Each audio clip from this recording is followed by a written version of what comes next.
দিনটা ভারী বিশ্রী। শীতের দিনে বাদলার মতো এত অস্বস্তিকর আর কিছু বোধহয় নেই। বৃষ্টি ঠিক যে পড়ছে তা নয়, কিন্তু মেঘাচ্ছন্ন আকাশ ও ম্লান পৃথিবী কেমন মৃতের মতো অসাড় হয়ে আছে। সোমেশ হঠাৎ আজ এসে না পড়লে কেমন করে দুপুরটা কাটাতাম বলতে পারি না, কিন্তু সোমেশও আজ যেন কেমন হয়ে এসেছে। খবরের কাগজটা একবার উল্টে পাল্টে সোমেশের সামনে ফেলে দিয়ে বললাম, একটা আশ্চর্য ব্যাপার দেখেছ? কি? আজকের কাগজে একসঙ্গে 7-7টা নিরুদ্দেশের বিজ্ঞাপন। সোমেশ কোনো কৌতূহল প্রকাশ করল না, যেমন বসেছিল তেমনি উদাসীনভাবেই শুধু সিগারেটের ধোঁয়া ছাড়তে লাগল। নিস্তব্ধ ঘরের ভিতর ধোঁয়ার কুণ্ডলী শুধু ধীরে ধীরে পাক খেতে খেতে ঊর্ধ্বে উঠছে, আর সমস্তই নিশ্চল স্তব্ধ। বাইরের অসারতা যেন আমাদের মনের উপর চেপে ধরেছে। নেহাত একটা কিছু করে এই অস্বস্তিকর স্তব্ধতা ভাঙার প্রয়োজনেই আরম্ভ করলাম। নিরুদ্দেশ এর এই বিজ্ঞাপনগুলো দেখলে কিন্তু আমার হাসি পায়। অধিকাংশ ক্ষেত্রেই ব্যাপারটা কি হয় জানো তো? ছেলে হয়তো রাত করে থিয়েটার দেখে বাড়ি ফিরছেন, এমন তিনি প্রায়ই ফিরে থাকেন আজকাল। খেতে বসবার সময় বাবা কয়েকদিন খোঁজ করছেন, কোথায় গেলেন বাবু তোমার গুণধর পুত্রটি? লুকোনো পুঁজি থেকে মা বিকেলে ছেলের পেড়াপিড়িতে টাকা কটা বার করে দিয়েছেন, সুতরাং তিনি জেনে শুনে মিথ্যে আর বলতে পারেন না, চুপ করে থাকেন। এত রাতেও বাবুর আসার সময় হলো না। আগের বারে তো ফেল করে মাথা কিনেছেন, এবারও কি করে কৃতার্থ করবেন বুঝতেই পারছি। পয়সাগুলো আমার খোলামকুচি কিনা, তাই নবাব পুত্রুর যা খুশি তাই করছেন। দূর করে দেব, এবার দূর করে দেব। এই মৌখিক আস্ফালনেই হয়তো ব্যাপারটা শেষ হতে পারত, কিন্তু ঠিক সেই সময়ে গুণধর পুত্রের প্রবেশ। বাবা ঝোঁকটা আর কাটিয়ে উঠতে পারেন না। নিজের কাছে মান রাখবার জন্যেও কিছু বলতে হয়। কতটা রাগ দেখানো উচিত ঠিক করতে না পেরে বলার মাত্রাটা একটু বেশি হয়ে পড়ে। শেষ পর্যন্ত বাবা বলেন, এমন ছেলের আমার দরকার নেই, বেরিয়ে যা। অভিমানী ছেলে আর কিছু না হোক, পিতৃদেবের এই আদেশ তৎক্ষণাৎ পালন করতে উদ্যত হয়। মা কোন দিক সামলাবেন বুঝতে না পেরে কাতরভাবে শুধু বলেন, আহা, খাওয়া দাওয়ার সময় এসব কেন বলো বলো তো, পরে বললেই তো হতো। তোমার আস্কারাতেই তো উচ্ছন্নে গেছে, মাথাটি তো তুমিই খেয়েছো আদর দিয়ে। মা আঁচলে চোখ মুছেন। ছেলে বিশাল পৃথিবীতে নিরুদ্দেশ যাত্রায় বেরিয়ে পড়ে। পরের দিন ভয়ানক কাণ্ড। মা সেই রাত থেকে দাঁতে কুটি কাটেননি। আজকের দিনও বিছানা থেকে উঠবেন বলে মনে হয় না। বাবারও হয়তো রাত্রে ঘুম হয়নি, কিন্তু সে কথা প্রকাশ করবেন কোন মুখে? গৃহিণী ধমক দিয়ে বললেন, মিছিমিছি প্যান প্যান করো না, অমন ছেলে যাওয়াই ভালো। বাবা এবার দাঁত খিচিয়ে বললেও নিজের মনের আশার কথাটা বোধহয় জানান। তাও গেলে তো বাঁচতাম, এই বেলায় দেখো সুরসুর করে আবার ফিরে আসবে। এমন বিনি পয়সার হোটেলখানা পাবে কোথায়? মা এবার অশ্রুসিক্ত স্বরে বললেন, এই দারুণ শীতে কাল সারা রাত কোথায় রইল কে জানে, কি করে বসে, আমার তাই ভয়। হ্যাঁ ভয়, তোমার ছেলে কিছু করেনি গো, কিছু করেনি। দিব্যি আছে কোনো বন্ধুর বাড়ি, অসুবিধে হলেই এসে দেখা দেবে। মায়ের কান্না তবু থামে না। কিরকম অভিমানী জানো তো। বিরক্ত হতে বাবা বেরিয়ে যান। সন্ধেবেলা অফিস থেকে ফিরে এসে দেখেন অবস্থা গুরুতর। ছেলে ফেরেনি, মা শয্যা থেকে আর উঠবেন না বলেই পণ করেছেন। না, আর থাকতে দিলে না, এ অশান্তির চেয়ে বনবাস ভালো বলে বাবা বেরিয়ে পড়েন এবং ওঠেন গিয়ে একেবারে খবরের কাগজের অফিসে। খবরের কাগজের অফিসের ব্যাপারটা বড় জটিল। কোন দিকে কি করতে হয় কিছুই বোঝা যায় না। খানিক এদিক ওদিক বিমূঢ়ভাবে ঘুরে একদিকের একটা অফিস ঘরে ঢুকে পড়ে নিরীহ চেহারার এক ভদ্রলোককে বেছে নিয়ে সাহস করে জিজ্ঞাসা করেন, আপনাদের কাগজে এই এই একটা খবর বার করতে চাই। নিরীহ চেহারার লোকটি হঠাৎ মুখ তুলে ব্যাঙের মতো স্বরে বললেন, খবর? কেন, আমাদের খবরগুলো পছন্দ হচ্ছে না? আমরা কি এতদিন রামযাত্রা বার করেছি? বাবা একটু হতভম্ব হয়ে একবার অসহায়ভাবে চারিদিকে তাকান। পাশের যে ভদ্রলোকটির মুখ দেখে অত্যন্ত ব্রূঢ় প্রকৃতির মনে হয়েছিল, তিনিই সহানুভূতির স্বরে বলেন, আহা, কি করছো? ও ভদ্রলোক কি বলতে চান শোনোই না, বসুন আপনি। বাবা একটা চেয়ারে একটু অপ্রস্তুতভাবে বসার পর তিনি বলেন, আগে ঠিক খবর নয়, এই একটু বিজ্ঞাপন। বিজ্ঞাপন? কিসের বিজ্ঞাপন? কতটা স্পেস দরকার? কপি এনেছেন? আগে ঠিক বিজ্ঞাপন নয়, এই আমার ছেলে বাড়ি থেকে চলে গিয়েছে। ও বুঝেছি, নিরুদ্দেশ। কি দেবেন? চেহারার বর্ণনা না ফিরে আসার অনুরোধ? বাবা যেন এতক্ষণে কুল পেয়ে বলেন, আগে হ্যাঁ, ফিরে আসার অনুরোধ। ওর মা বড় কান্নাকাটি করছে।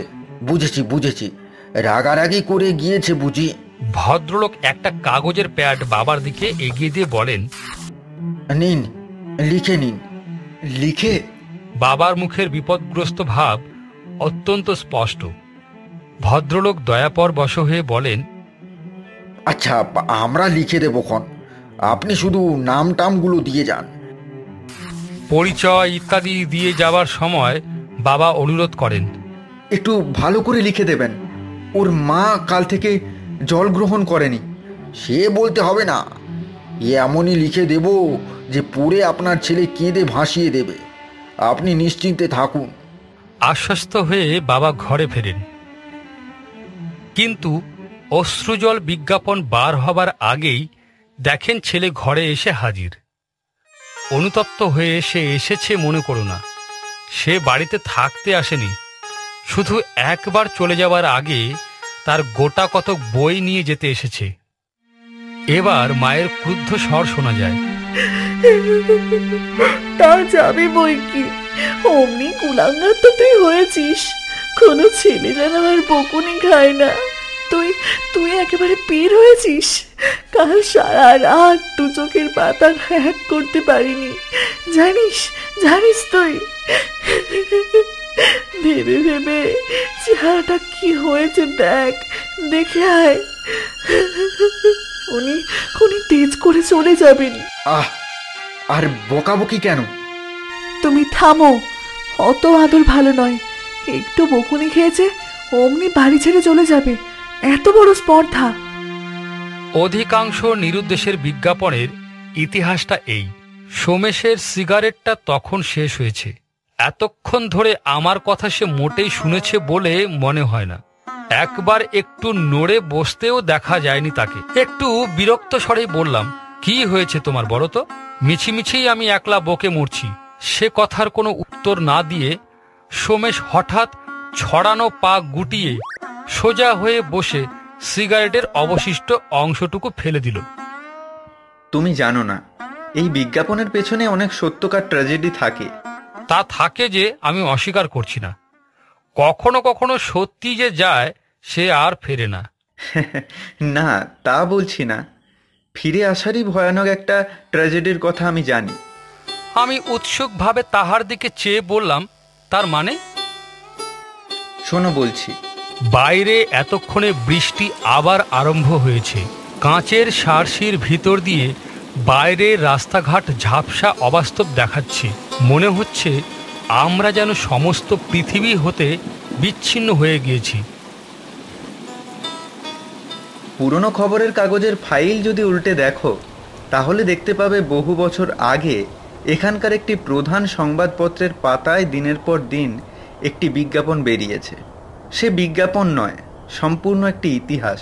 দিনের পর দিন ধারাবাহিকভাবে পড়ে গেলে সম্পূর্ণ একটি কাহিনী যেন জানা যায়। মনে হয় ছাপার লেখার সত্যিই যেন কান পাতলে কাতর আর্তনাদ শোনা যাবে। সে বিজ্ঞাপন অবশ্য নিরুদ্দেশের। প্রথমে দেখা যায় মায়ের কাতর অনুরোধ ছেলের প্রতি ফিরে আসবার জন্য, অস্পষ্ট আড়ষ্ট ভাষা।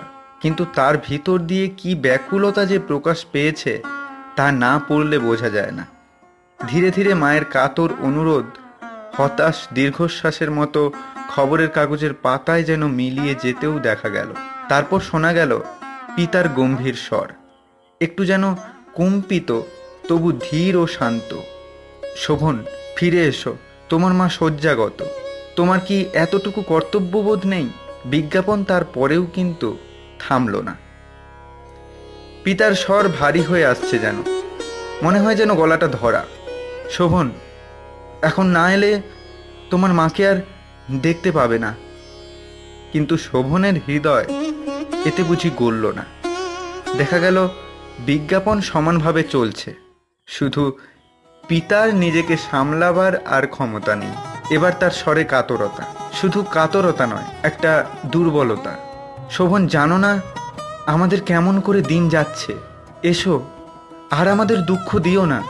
বিজ্ঞাপন ক্রমশ হতাশ হাহাকার হয়ে উঠল, তারপর একেবারে গেল বদলে। আর শোভনকে উদ্দেশ্য করে কিছু লেখা নেই, সাধারণ একটি বিজ্ঞপ্তি মাত্র। এই ধরনের একটি চেহারার এই বয়সের একটি ছেলে, আজ 1 বৎসর তার কোনো সন্ধান নেই। সন্ধান দিতে পারলে পুরস্কার পাওয়া যাবে।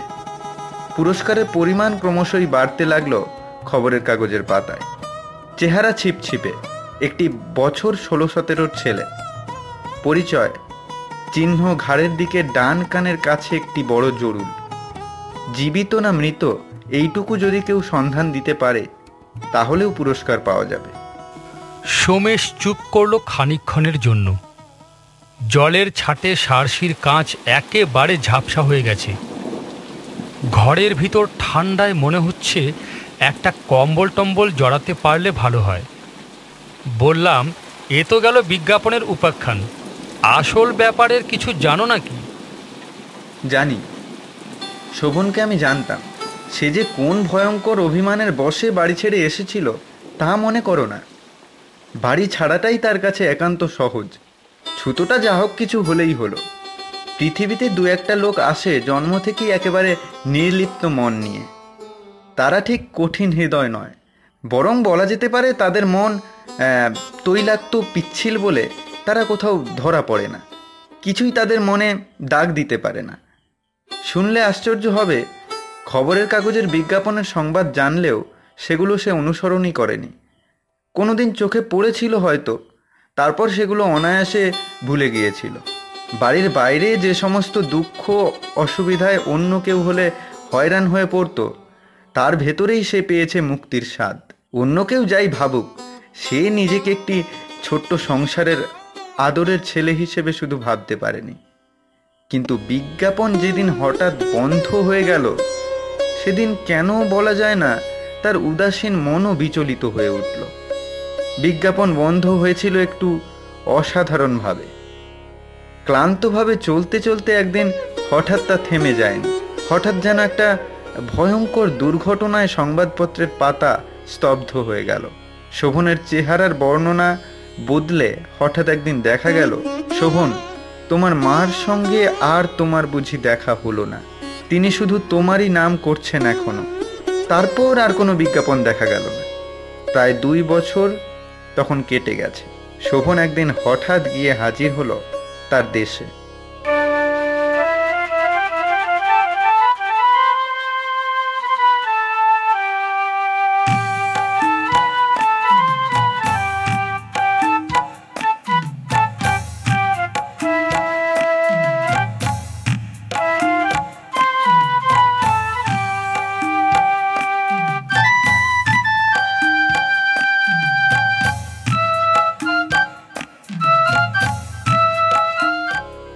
একটা ব্যাপারে শোভনের প্রকৃতির খানিকটা পরিচয় পাবে, সেই কথাটা আগে বলে নিই। শোভন সাধারণ মধ্যবিত্ত ঘরের ছেলে নয়। সম্পূর্ণ বললেও তাদের ঠিক বর্ণনা করা হয় না। তাদের প্রাচীন জমিদারি অনেক দুর্দিনের ভেতর দিয়ে এসেও তখনও তেমন ক্ষয় পায়নি। শোভনই তার একমাত্র উত্তরাধিকারী। সোমেশ একটু থামতেই আমি বললাম, যাক, শেষটুকু আর না বললেও চলবে, বুঝতে পেরেছি। 2 বছর স্বাধীন জীবনের দুঃখ কষ্ট গায়ে না মাখলেও তার ছাপ শোভনের উপর তখন পড়েছে। 2 বছরে তার অনেক পরিবর্তন হয়েছে, কিন্তু তাই বলে তাদের কর্মচারীরা তাকে চিনতে পারবে না এতটা আশঙ্কা করেন। শোভন দেশে পৌঁছে সোজাসুজি তাদের বাড়ি ঢুকছিল। প্রথমে তাকে বাধা দিলেন তাদের পুরনো নায়েব মশাই। কাকে চান? কাউকে না, বাড়িতে যেতে চাই। ও, কিন্তু এত তাড়াতাড়ি কেন? আসুন, বাড়িতে একটু বিশ্রাম করুন। সে কি, কি হয়েছে নায়েব মশাই? না না, হয়নি কিছু। মা ভালো আছেন? ভালো আছেন বই কি, আসুন আমার সঙ্গে। কিন্তু ভেতরে গেলেই তো হয়। না, হয় না, আপনি আমার সঙ্গে আসুন। শোভন রীতিমতো বিমূঢ় অবস্থায় আবার নায়েব মশাইকে অনুসরণ করে বাড়িতে গিয়ে উঠল। 2 বছরে সেখানে কিছু কিছু পরিবর্তন হয়েছে। পুরনো সরকার তাদের নেই, নতুন 2টি লোক সেখানে বসে খাতা লিখছে। তার পরিচিত বৃদ্ধ খাজাঞ্চি মশাইকে দেখে সে যেন আশ্বস্ত হলো। নায়েব মশাই তাকে একটা চেয়ারে বসতে বলে খাজাঞ্চি মশাইকে উদ্দেশ্য করে বলে, ইনি ভিতরে যেতে চাইছেন। শোভনের কাছে নায়েব মশাইয়ের গলার স্বর কেমন যেন অস্বাভাবিক মনে হলো। ও, ইনি আজই এসেছেন বুঝি? হ্যাঁ, এই মাত্র। আপনারা কি বলতে চান স্পষ্ট করে বলুন। মার কি কিছু হয়েছে? বাবা কেমন আছে?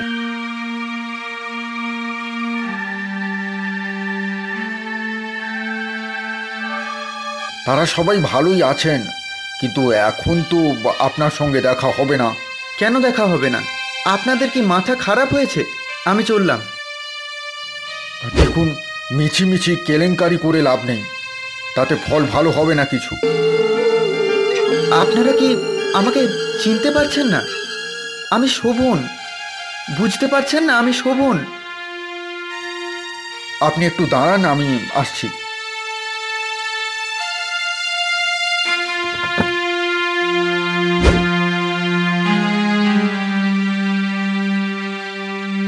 চেনে নাকি? এ তো আমারই ফটো, দেখুন ভালো করে, আপনারাই মিলিয়ে দেখুন না। এ অসহ্য। দেখুন, কিছু মনে করবেন না, আপনার সঙ্গে একটু মিল আছে সত্যি, কিন্তু এর আগে আরও 2 জনের সঙ্গে ছিল, মানে জরুল পর্যন্ত। আমাদের এই নিয়ে গোলমাল করতে মানা আছে, আমরা কিছু হাঙ্গামা করব না। আপনি এখন চলে যেতে পারেন। একবার শুধু আমি মা বাবার সঙ্গে দেখা করব। আপনারা বিশ্বাস করছেন না, কিন্তু একবার আমায় শুধু দেখা করতে দিন। শুনুন তাহলে, 7 দিন আগে শোভন মারা গেছে, তার মৃত্যুর খবর আমরা পেয়েছি। কেমন করে মারা গেল? মারা গিয়েছে রাস্তায় গাড়ি চাপা পড়ে অপঘাতে। নামধাম পরিচয় পাওয়া সম্ভব হয়নি, কিন্তু যারা দুর্ঘটনার সময় উপস্থিত ছিল তাদের কয়েকজন খবরের কাগজে আমাদের বিজ্ঞাপন দেখে আমাদের সব কথা জানিয়েছেন। হাসপাতালেও আমরা খবর নিয়েছি, সেখানকার ডাক্তারের বর্ণনাও আমাদের সঙ্গে মিলে গিয়েছে।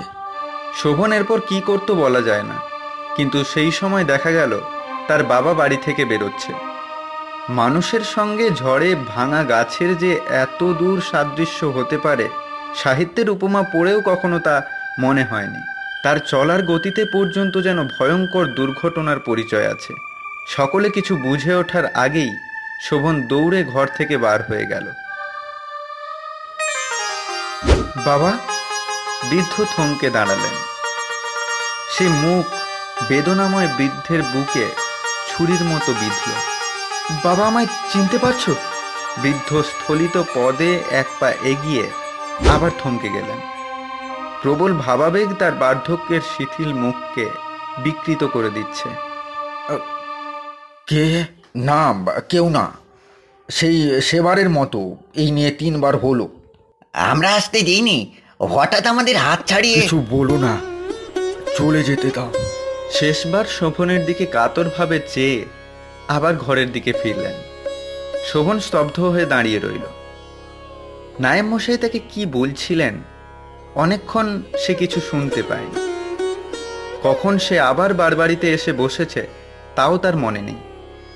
আচ্ছন্নতা তার কাটলো খানিক বাদে। ভেতর বাড়ি থেকে একজন কর্মচারী নায়েব মশাইকে এসে কি বলছে। নায়েব মশাই তাকে কি বলছে ঠিক শোনা যাচ্ছে না। না, এইবার শোনা যাচ্ছে। নায়েব মশাইয়ের হাতে অনেকগুলো টাকার নোট, কণ্ঠস্বরে তার মিনতি। শোভনকে একটা কাজ করতে হবে। বাড়ির কর্ত্রী মুমূর্ষ ছেলের মৃত্যু সংবাদ তিনি শোনেননি, তাকে কিছু জানানো হয়নি। এখনো তিনি তাকে দেখবার আশা করে আছেন। সেই জন্যই বুঝি তিনি মৃত্যুতেও শান্তি পেতে পারছেন না। শোভনকে তাঁর হারানো ছেলে হয়ে একবার দেখা দিতে হবে। মুমূর্ষুর নিষ্প্রভ দৃষ্টিতে কোনো কিছু ধরা পড়বে না। হারানো ছেলের সঙ্গে তার সত্যিই সাদৃশ্য আছে। মৃত্যু পথযাত্রীকে এই শেষ সান্ত্বনাটুকু দেওয়ার জন্য জমিদার নিজে তাকে কাতর অনুরোধ জানিয়েছেন। তার এতে কোনো ক্ষতি নেই। নায়েব মশাই নোটের তাড়াটা শোভনের হাতে গুঁজে দিলেন। সোমেশ চুপ করল। খানিকক্ষণ বাইরের বৃষ্টির শব্দ ছাড়া আর কোনো শব্দ নেই। আমি অবশেষে বললাম, সোমেশ, তোমার কানের কাছে একটা জরুল আছে। সেই জন্যেই গল্প বানানো সহজ হলো। কিন্তু কেন বলা যায় না? শীতের বাদলের এই শীতল প্রায়াধ্যকার অস্বাভাবিক অপরাহ্নে তার হাসিটাই বিশ্বাস করতে আমার প্রবৃত্তি হইল না।